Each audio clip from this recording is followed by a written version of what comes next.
Hello, എല്ലാവർക്കും നമസ്കാരം. നമ്മളിപ്പോൾ പോയിക്കൊണ്ടിരിക്കുന്നത് പറശ്ശിനിക്കടവ് അമ്പലത്തിലേക്കാണ്. സമയം ഇപ്പോൾ ഏകദേശം വൈകിട്ട് 6 മണിയൊക്കെ കഴിഞ്ഞു. നമ്മൾ വൈകിട്ട് വീട്ടിൽ നിന്ന് സ്കൂട്ടർ എടുത്ത് ഇറങ്ങിയതാണ്.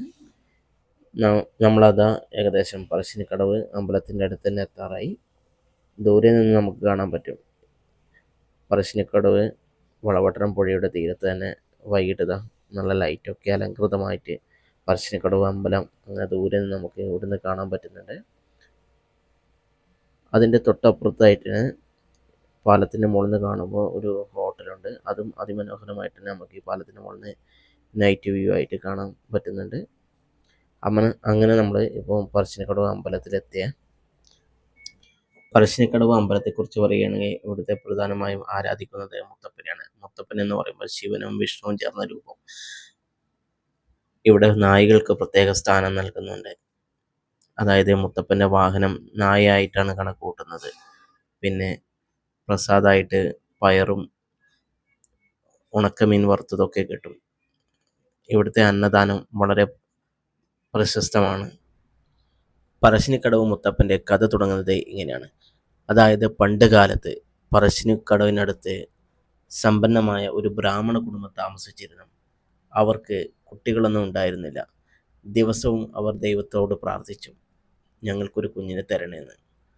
അങ്ങനെയിരിക്കെ അവിടുത്തെ അമ്മ ഒരു ദിവസം കാട്ടിൽ പോയപ്പോൾ ആ കാട്ടിൽ ഒരു ചെറിയൊരു വെളിച്ചം കണ്ടു.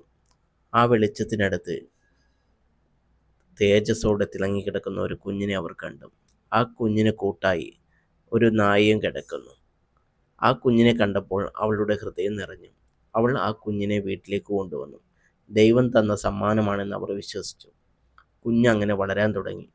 പക്ഷെ അവൻ സാധാരണ കുട്ടിയായിരുന്നില്ല. വേട്ടയാടാൻ പോകും, മീനും ഇറച്ചിയും കഴിക്കും, താഴ്ന്ന ജാതിക്കാരുമായി കൂട്ടുകൂടും. അങ്ങനെ ഇരിക്കെ ഒരു ദിവസം അവിടുത്തെ അച്ഛൻ അവൻ മീൻ കഴിക്കുന്നത് കണ്ടു. അതിൽ കോപം കൊണ്ട് അച്ഛൻ അവൻ ശകാരിക്കാൻ തുടങ്ങി. അങ്ങനെ അവൻ അവൻ്റെ വിശ്വരൂപം കാണിച്ചും എന്നാണ് ഐതിഹ്യം.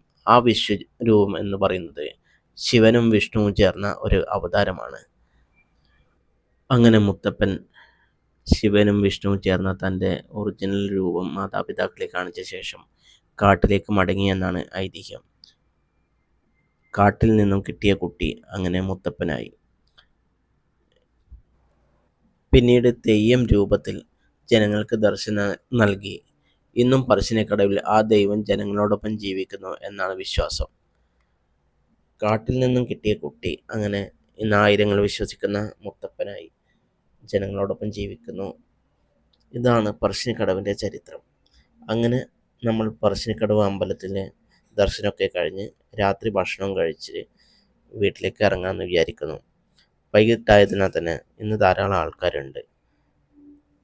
അങ്ങനെ ഈ പറശ്ശിനിക്കടവ് യാത്ര നിങ്ങൾക്ക് ഇഷ്ടപ്പെട്ടിട്ടുണ്ടെങ്കിൽ വീഡിയോ ലൈക്ക് ചെയ്യുക, ഷെയർ ചെയ്യുക, കമൻറ്റ് ചെയ്യുക. വീഡിയോ ഇഷ്ടപ്പെട്ടില്ലെങ്കിൽ ഇഷ്ടപ്പെടാനുള്ള കാരണം കൂടി ഒന്ന് പറഞ്ഞു തരണേ. അങ്ങനെ നമ്മൾ പോകുന്ന വഴിയിൽ ചന്തയിൽ നിന്ന് കുറച്ച് സാധനങ്ങൾ മേടിച്ച് യാത്ര തിരിച്ചു. വീണ്ടും കാണുന്നവരെ വണക്കം.